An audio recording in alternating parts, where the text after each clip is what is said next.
Poco phones, they're known for two really great things, and that is price and performance. And that's where this Poco X7 Pro looks to replicate that exact winning formula, which has essentially been the exception of Poco phones. And in this particular phone, there are a ton of really great standout features. One of the things though, when you look at the rear of the Poco X7 Pro, is those dual cameras. And let's talk about those next, because they're actually surprisingly impressive. So there are three total cameras here. You get two on the rear, which you get 50 megapixel main, an 8 megapixel ultra wide, and if you flip to the front, you actually get a 20 megapixel front facing sensor.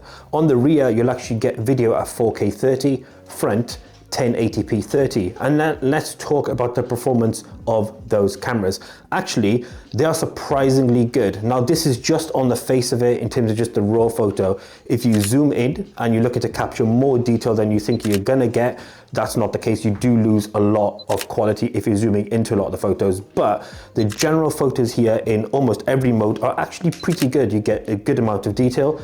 They're high in contrast, overly saturated and bright, but that is kind of the standard fare nowadays with a lot of phones. There is some small amount of AI implementation here as well, which adds, I guess, a film of color on top, but generally the quality is good, especially at this price point. If we flip to things like night mode, again, output is good. It does blow out the dark areas to make them extra bright, to make it look more vibrant than it actually is, but that's kind of expected again for cameras that aren't sort of the mid to high end or flagship devices. Then if we look at video, again, good quality in the 4K 30, pretty standard fare. Again, if you're zooming in, you're not going to capture a ton of raw data that makes the video look exceptionally brilliant even when you're zooming in. And then front video 1080p 30 is standard fare, and overall the camera systems on the Poco X7 Pro are a really good quality. Now, a lot of what we have talked about here has been about the cameras and the value for money, and that kind of falls into performance.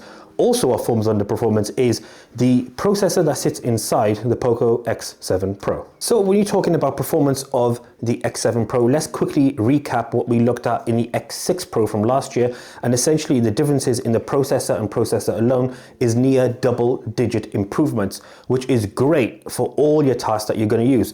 Quick mention when it comes to raw performance and spec as well is 6,000 milliamp hour battery, 90 watts of wire charging. One downside, no wireless charging on the Poco X7 Pro, but again, at this price point, that can be expected. Back to that processor, Dimensity MediaTek 8400 Ultra. Now the Ultra is no different than the normal 8400. It is just essentially Xiaomi, the big brother of the brand of Poco, adds the Ultra on to kind of make it their own when it comes to branding and their phones. Now, how does that work in the real term? Well, in the real world, it works very, very well. You get a really good, vibrant display, which we'll touch on later in this review. And generally the quality and the FPS when you're gaming, for example, is actually very, very good. More than serviceable. If you're gonna push this to games like things like Genshin Impact, for example, or Ark Evolved, it's not gonna run as well because it does download a lot of assets, but the processor inside will struggle to actually get that game to perform at the top level, which is probably reserved for your main flagship smartphones. In terms of running OS, in terms of running browsing, in terms of everything else that you're going to do on a day-to-day basis, this will run very, very well. In fact, on the 120 Hz panel, we've had little to no issue when it comes to actually browsing or doing any sort of OS movements around. No real slowdowns or no real issues. Now, when it comes to OS support moving forward with the Poco X7 Pro, it does fall behind the Google equivalent, Apple equivalent, Samsung equivalent, as you're only going to get around 3 years worth of software support, which is okay, but when you got the A55 series and A56 series, which is coming out soon, going to probably get about 5 to 7, and Apple is really good at doing the same thing. Same for Google, again, promises for the same sort of length. Then this does fall a little bit behind, but fact in this more than likely will be cheaper than the equivalent of the other three. Now, let's walk you through a quick thing, and let's look at the design and the display of the Poco X7 Pro. That display, it sits at 6.67 inch AMOLED display with a claimed peak brightness of 3200 nits, which is wild. Whether it achieves that in the real world, very likely. In fact, if you're using this out and about in any well-lit area, you do have to crank that brightness right the way up, which kind of can be expected, But besides that, the quality of the display is excellent. It is AMOLED, so you're going to get really good quality in terms of the deep blacks and super vibrant colors as well. You can adjust different color modes on it, so you get a bit more vibrancy, which tends to be the default that we use. So you get that extra color when you're watching anything on your Poco X7 Pro.